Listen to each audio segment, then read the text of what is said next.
এটা ইতিহাসের পাতাতে চরম ভুল, একটাও প্রমাণ কেউ করতে পারবে না। এটা তো হলো নবী পাক সাল্লাল্লাহু আলাইহি ওয়াসাল্লাম যখন হিজরত করেনি তখন ইসলাম চলে এসেছিল। যদি তিনজনকে শহীদ করে দেওয়া হয়েছে, ইসলাম ঈমান কিন্তু উন্নতি লাভ করতে পারলো না।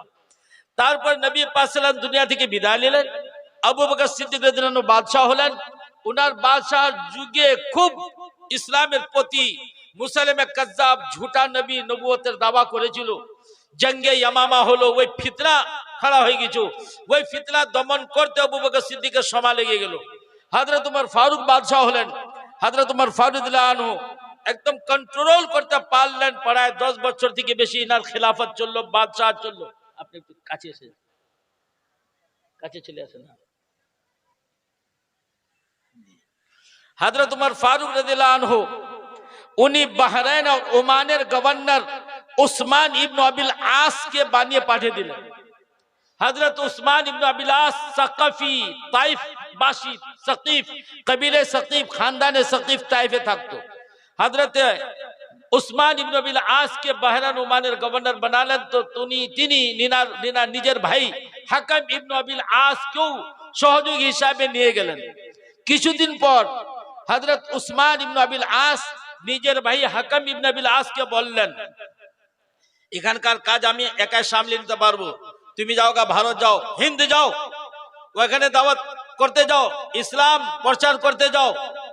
হযরত হাকাম ইবনুল আস, আচ্ছা দুই ভাই হযরত উমর ফারুকের সামনে মশওয়ারাও করেন।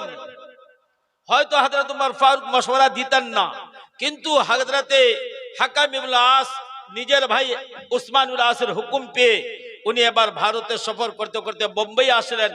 বোম্বাই থেকে উনি ভরোচ গেলেন। এবার গোয়া দ্বিতীয়বার ইসলাম আছে ভরোচ। ইতিহাসের পাতাতে লেখা আছে বরোচ, কতটুকু সময় আছে বলো, ভরোচ তার মানে ইসলাম। আচ্ছা, ভরোচ আসলেন। ভরোচ ইসলাম প্রচার করতে লাগলেন। কোরআন আসলো, হাদিস আসলো, ঈমান আসলো, ইসলাম আসলো, সাহাবীর মাধ্যমে এসেছে। উনি আবার গেলেন 2 বছর পর আবার এসেছিলেন। এইভাবে সব প্রথম ধরতে গেলে ভোপাল এলাকায় এসেছিল, সেখানে ঈমান ইসলামের উন্নতি হলো না।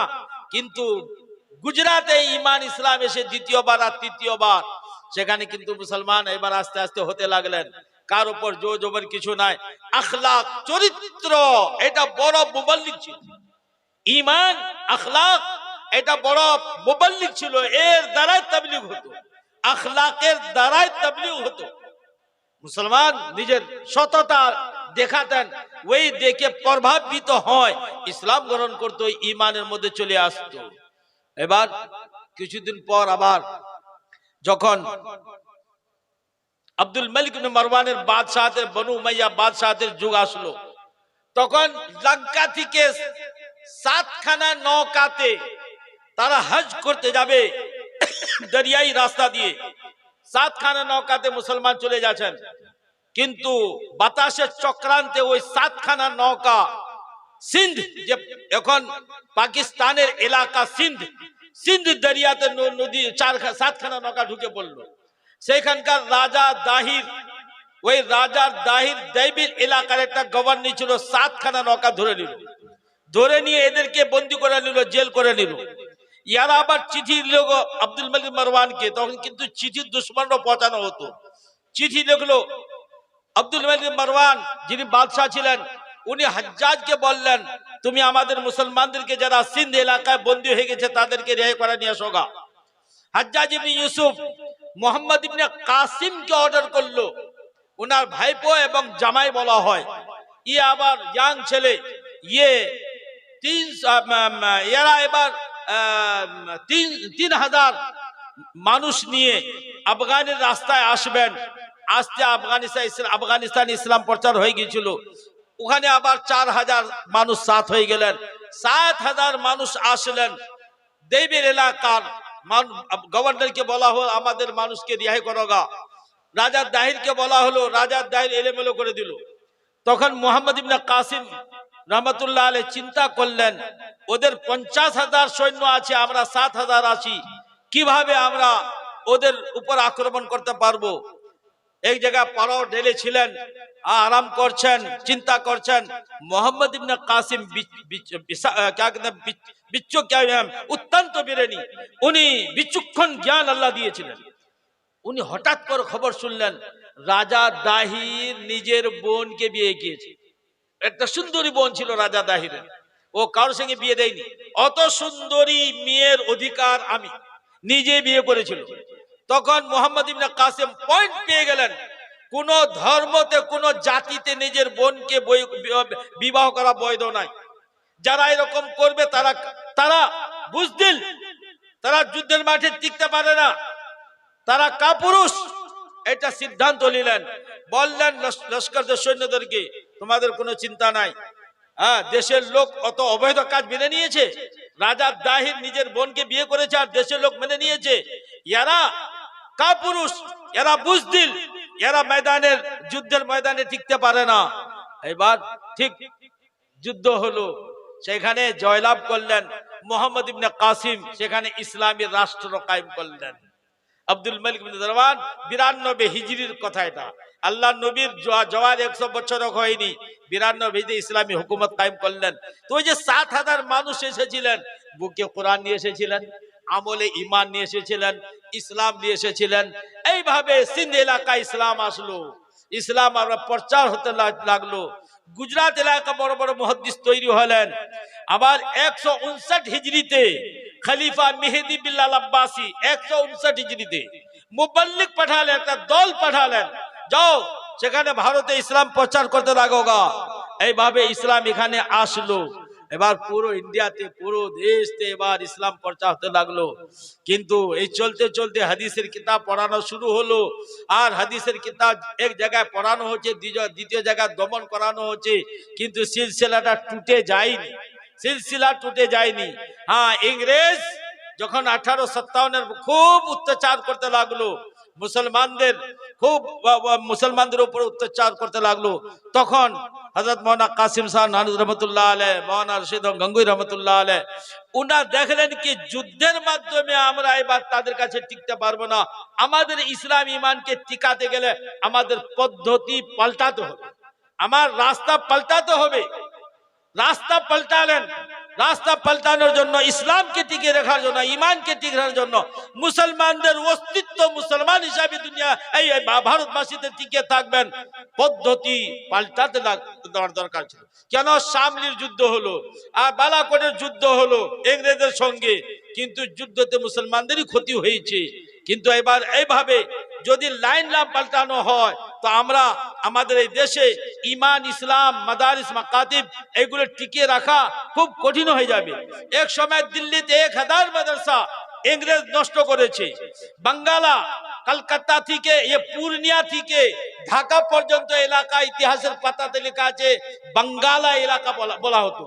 পূর্ণিয়া, বিহারে একটা পূর্ণিয়া জায়গা আছে, ওখান থেকে ঢাকা পর্যন্ত এই সমস্ত এলাকা বাঙ্গালা বলা হতো। এই বাঙ্গালা এলাকাতে 10,000 বড় বড় খানকা নষ্ট করা হয়েছে। কে করেছে? ইংরেজরা করেছে। তো এবার লাইন পাল্টানোর দরকার ছিল।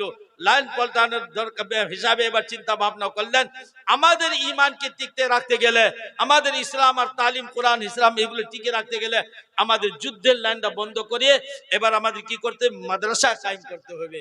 এই জন্য দারুল উলুম দেওবন্দ কায়েম হলো। রাস্তা পাল্টালেন, ওই সমস্ত মাদ্রাসার মা হয়ে গেল দারুল উলুম দেওবন্দ। 6 মাসের মধ্যে মাদ্রাসা মাজাহিলুল কায়েম হলো। ওই 6 মাসের মধ্যে শাহী মুরাদাবাদ জামিয়া কাসিমিয়া কায়েম হয়ে গেল। এইভাবে পুরো ভারতে। আবার আপনাদের বাঙ্গালে বর্ধমানও একটা মাদ্রাসা আগে থেকে ছিল, এখনো সেটা বাহার না কি গ্রামটার নাম, বহার। ও বহারের জলসাতে একবার যখন আমি বেলডাঙ্গা ছিলাম, ওই বহারের জলসাতে আমি এসেছিলাম। ওই বহারের মাদ্রাসাটা ইংরেজের যুগের আগেকার মাদ্রাসা। হ্যাঁ, তো এইভাবে আমাদের এখানে ইসলামকে টিকে রাখার জন্য, ইমানকে টিকে রাখার জন্য আমাদের নিয়ম পদ্ধতি, আমাদের বুজুর্গানের দিন না আমাদেরকে কি দিলেন? মাদ্রাসা, মক্তব। এছাড়া আমার গতি টিকে থাকতে পারবে না, আমাদের অস্তিত্ব টিকে থাকতে পারবে না।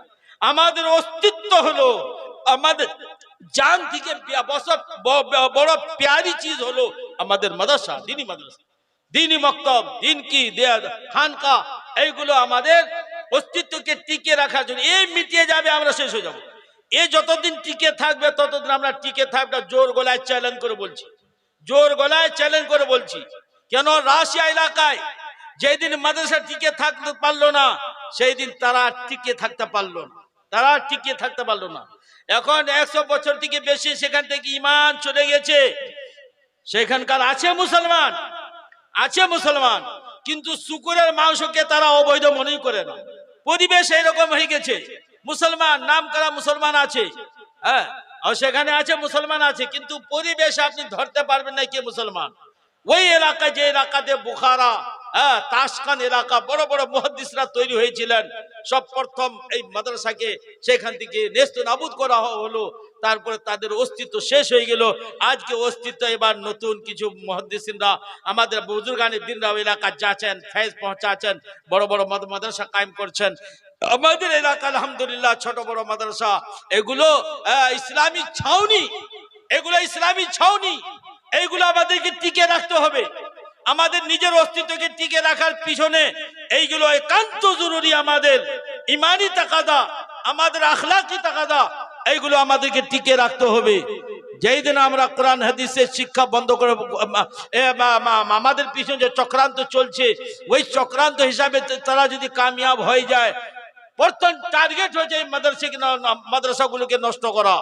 মাদ্রাসাগুলো নষ্ট করে দিলে আমরা দেখেন, আলিম ওলামাদের সঙ্গে জনসাধারণের যত সম্পর্ক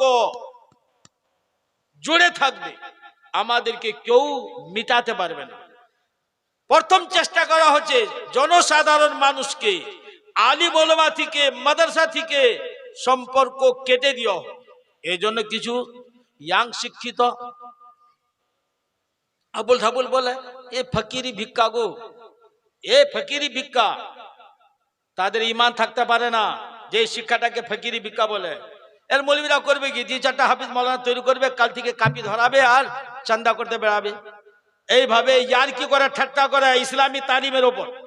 জেনে রাখেন, যারা যত বড় শিক্ষিত হোক, যত বড় ধনী হোক, এইরকম যদি কটু কথা বলে, তার ইমান থাকতে পারে না। এটা ফকিরি বিদ্যা নয়। ফকিরি বিদ্যা হলে নবী পাক সাল্লাল্লাহু আলাইহি ওয়াসাল্লাম তবুকের যুদ্ধতে কেন চাঁদা করেছিলেন? তবুকের যুদ্ধতে চাঁদা করেছেন। যেখানে যেরকম দরকার সেভাবে করতে হবে। আমাদের অস্তিত্ব টিকে রাখতে গেলে এই মাদ্রাসা মাকতাবের অস্তিত্ব টিকে রাখতে হবে। তাকে চালাতে গেলে এখন তো হুকুমত, হ্যাঁ, মুঘল বাদশাদের যুগে হুকুমত থেকে বেতন দেওয়া হতো। যারা শিক্ষক হতেন সেখানে বেতুল মাল থেকে তারা পেত। এখন তো আর মুঘল দৌরের বাদশাহ গুলো নাই। এবার তো এখন ইংরেজ আসলো, সে নষ্ট করলো। এবার গণতন্ত্র হিসাবে তারাও ধর্মীয় তালিম দেয়, আমরাও ধর্মীয় তালিম দিই। আবার স্কুল কলেজে তাদেরও ছেলে মেয়ে, আমাদেরও ছেলে মেয়ে ঘুলে মিলে পড়ে, ওতে আমরা কয় বাধা দিই। কিন্তু ধর্মীয় শিক্ষা সব ধর্মের একটা অধিকার। এটা গণতন্ত্র রাষ্ট্রতে আমরা এটা অধিকার পেয়েছি। আমার অধিকার হিসাবে আমরা মাযহাবী তালিম দিতে পারবো। এই মাযহাবী তালিমের উপর, এই প্রতিষ্ঠানদের উপর তোমরা যেদিন চোখ তুলবে, হাত তুলবে, তোমাদের হাত আল্লাহ ভেঙে দিবে। আমাদের শক্তিকে দেখো না, উপরে একটা শক্তি আছে, ওই শক্তিকে ফলো করো গা। আর যদি তোমার হাত এখনো ভেঙে দেয়নি, তো তুমি মনে করো না কোনো শক্তি নয়, আল্লাহ ঢিল দিছে, আল্লাহর রশি ঢিল দিয়েছে। আর যখন ধরবে, তোমার অহংকার চুরমার হয়ে যাবে। এটা চুরমার হয়ে যাবে তোমার অহংকার। আমাদের মাদ্রাসার উপর হাত দিতে পারবে না। যেদিন তোমরা এক হাত দিবে, তোমার এক হাত ভেঙে যাবে। এই জন্য আমরা কোনো ভারতের আইনের ক্ষয়ক্ষতি করি না। আমরা একটা ভাই বিরাদরি হিসাবে আমরা সবাইকে মিলে চলার চেষ্টা করি। কারোর সাথে আমাদের শত্রুতা নয়। এখনো গ্রামবাসীদের দেখেন, হিন্দু মুসলিম বিয়েতে এক অপরের দাওয়াত হচ্ছে, আমরা ওদের দাওয়াতে যাচ্ছি, আমাদের দাওয়াতে তারা আসছে। ওদের বিপদের সামনে আমরা খাড়া হচ্ছি, আমাদের বিপদের সামনে তারা খাড়া হচ্ছে। কিন্তু কিছু লোক আছে কি এদের মধ্যে নফরত মোহাব্বত বাটার দরকার ছিল, ভাগ করা দরকার ছিল। এরা নফরত, আদাওয়াত, দুশমনী, শত্রুতাকে ভাগ করছে। এইভাবে কিন্তু হ্যাঁ, এখনো যারা জ্ঞানী মুনি আছেন, ঋষিমুনি আছেন, বুঝমান আছেন, তারা বুঝছেন কেনা এখানে গঙ্গা জামানি তহজিব সমস্ত মানুষ মিলে এই ভারতকে টিকে রাখতে পারবে, আইনকে টিকে রাখতে পারবে। এই জন্য ভাই, ভারতের আইন হিসাবে আমরা যেভাবে মাদ্রাসা চালানোর ক্ষমতা রাখি, আমাদের তার থেকে বেশি ইমানি তাকাদা, কেন আমাদের অস্তিত্বকে টিকে রাখতে গেলে, কোরআনের অস্তিত্বকে টিকে রাখতে গেলে, হাদিসের অস্তিত্বকে টিকে রাখতে গেলে তা সেই জায়গাগুলোকে টিকে রাখতে হবে। সেই জায়গাকে টিকে রাখার জন্য আমার আপনার গরিবের ঘাম চোয়ানো 1 পয়সা 2 পয়সা দিয়ে আর ধনী মানুষের ধন সম্পদ দিয়ে এইগুলো মাদ্রাসা, মাকতাব, মসজিদ আমাদেরকে টিকে রাখতে হবে। যত আইন তৈরি করো, ওয়াকফ তারমিমি বিল পাস করো, কিন্তু আমরা 1 ইঞ্চ মাদ্রাসার জমি ছাড়বো না। 1 ইঞ্চ গোরস্থানের জমি যেটা আমাদের ওয়াকফ করা হয়েছে সেটা 1 ইঞ্চ আমরা ছাড়ার জন্য রাজি নয়। মসজিদের 1 চুল পরিমাণ যেখানে যে মসজিদকে ওয়াকফ করা হয়েছে, ওয়াকফ তো আমাদের ইবাদত, ওই ইবাদত হিসাবে যারা ওয়াকফ করেছে 1 ইঞ্চ আমরা ছাড়ার জন্য রাজি নয়। আমাদের কাছে কি কেড়ে নিবে? তোমার উপর শক্তিওয়ালা কেউ শক্তি আছে, আমরা মোকাবেলা করবো না, সে শক্তিওয়ালা তোমার মোকাবেলা করে নেবে। এই জন্য ভাই আমি আপনাদেরকে এই বুঝাতে চেয়েছিলাম, একটা চার্ট থেকে গিয়েছিল যে মিশকাত শরীফ আমরা কিভাবে মিশকাত শরীফটা পেলাম। তার আগে তো আমাদেরকে ঈমান পাওয়ার দরকার ছিল। ঈমান এইভাবে আসলো, ভোপাল আসলো, এবার কি বলে সিন্ধ এলাকায় আসলো, আর পুরো ভারতে আসলো খলিফা মেহেদি বিলাল আব্বাসী। ইনি আবার বহু মুবাল্লিগ জায়গা আলাদা জায়গায় পাঠালেন। আবার সাহাবায়ে কেরামরা চীন পর্যন্ত গিয়েছেন, আফ্রিকা পর্যন্ত গিয়েছেন, সেখানে ঈমান প্রচার করতে গিয়েছেন। এই জন্য আমাদের চারটা নিজাম আমাদের মাথার উপর চাপানো আছে। ভালো করে শুনুন, সংক্ষিপ্ত বলছি। এক হচ্ছে নিজামে তালিম, দ্বিতীয় হচ্ছে নিজামে তাবলীগ, তৃতীয় হচ্ছে নিজামে তাজকির, আর চতুর্থ হচ্ছে নিজামে তাজকিয়া। 4টা পদ্ধতি আমার মাথার উপর সবার চাপানো আছে। আমরা বুঝি না বুঝি, সব প্রথম ভিত হলো নিজামে তালিম। এই তালিমি নিজাম থাকবে কিয়ামত পর্যন্ত। ফুটবলের ব্লাডের মতো একদিকে টিপো তো অন্যদিকে ফুসকে বেড়ে যাবে। এই জায়গায় তুমি তালিমকে আমার নষ্ট করবে, ভারতের অন্য কোণাতে তালিম আবার তৈরি হয়ে যাবে। আমরা তো বলের ফুটবলের ব্লাডের মতো, ব্লাডের বাতাস ভরা থাকলে একদিকে চেপে ধরো তো ওদিকে ফসকে বেড়ে যাবে। এই জন্য এক জায়গায় তুমি ইসলাম নষ্ট করো, অন্য জায়গায় আমরা ফসকে ইসলাম দাঁড়িয়ে যাবে। তো একটা নিজামে তালিম আছে। আলহামদুলিল্লাহ, ভারত বুকে হাজার হাজার মাদ্রাসা, এখনো মুসলমান ইমানওয়ালা নিজের জান মাল কুরবানি করার জন্য প্রস্তুত, তৈরি। কেননা এটাই হচ্ছে ভিত নিজামে তালিম। এই নিজামে তালিমের পর ওয়াজ ও নসিহত, নিজামে তাজকির, ফাযাক্কির ফাইন্না যিকরা তানফাউল মুমিনিন। এই জিকির এই কি বলে ওয়াজ ও নসিহত। জুমাতে ওয়াজ ও নসিহত, ছোট বড় জলসাতে প্রতি বছর, এখন 50 বছর কারো উমর হয়ে গেছে, মনে হয় 45 বছর ও জলসা শুনছে।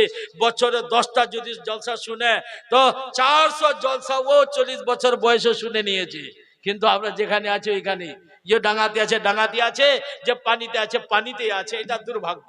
কিন্তু ये নিজামে তাজকির, ওয়াজ ও নসিহতের নিজাম চলতেই থাকবে, এটাকে কেউ বন্ধ করতে পারবে না।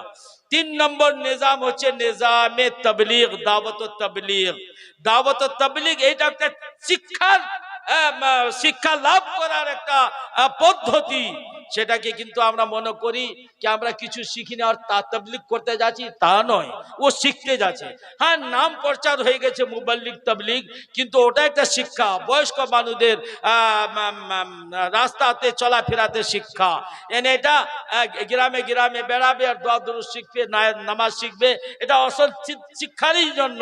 হ্যাঁ, নাম পড়ে গেছে, কিন্তু এটা নাম তো আল্লাহর দেওয়া। আপনি পৌঁছে দেন যে আপনার কাছে দেওয়া হয়েছে। যদি আপনি না পৌঁছালেন তো রিসালাতকে, আপনি রসুলি হককে পরিপূর্ণ আদায় করতে পারলেন না। তো একটা নিজামে তাবলীগ থাকবে 3 নম্বর। 4 নম্বর নিজাম আছে নিজামে তাজকিয়া, আল্লাহ ওয়ালার হাতে হাত দিয়ে মুরিদ হওয়া, কলবকে সাফ করা, বুজুর্গানে দ্বীনের খানকাহতে সম্পর্ক গড়া, যারা আল্লাহর ওলি, যারা খেলাফত প্রাপ্য, উনার কাছে যে নিজের ইসলাহি তাল্লুক কায়েম করা, যেটাকে তাজকিয়ে নফস বলা হয়, এইটা আমাদের দেশে কম। উত্তরপ্রদেশ আলহামদুলিল্লাহ খুব ভালো আছে। আমাদের দেশে কিছু আল্লাহওয়ালা আছে। আপনারা যারা বয়স্ক মানুষ, অবশ্যই আলিম ওলামা যারা সাহেবে খেলাফত আছেন, যারা খেলাফত পেয়েছেন, ওনার হাতে যায়, হাতে বেয়াত করেন, ওনার হাতে নফসের ইসলাহ করেন। উনি আমাদেরকে কি বলবেন? আমরা সকাল বিকাল কিছু আল্লাহর জিকির করবো, আজকার করবো, তাসবিহ তাহলিল পড়বো, এতে আল্লাহ পাকের সন্তুষ্টি তো লাভ করতে পারবো। এই চারটি নিজামের মধ্যে প্রথম সবটার ভিত হলো নিজামে তালিম। নিজামে তালিমের জন্য তালাবা ওলামা আর নিজামে তালিমের মধ্যে আপনাদের মতো ধনী মানুষ গরিব মানুষ ঘাম চুয়ানো 1 পয়সা 2 পয়সা 1 টাকা 2 টাকা দান করিয়ে এই নিজামে তালিম আর এর প্রতিষ্ঠানগুলো কিয়ামত পর্যন্ত ইনশাআল্লাহ টিকে থাকবে। দোয়া করুন আল্লাহ পাক যেরকম দারুল উলুম দেওবন্দ প্রতিষ্ঠান টিকে আছে টিকে থাকবে, আপনি দোয়া করুন মাদারুল টিকে আছে টিকে থাকবে, নদওয়া টিকে আছে টিকে থাকবে, শাহির মুরাদাবাদ এই জায়গায় গুজরাটের বড় বড় মাদ্রাসা তারই একটা বাচ্চা হলো আমাদের এই জামি কি হায়াতুল উলুম।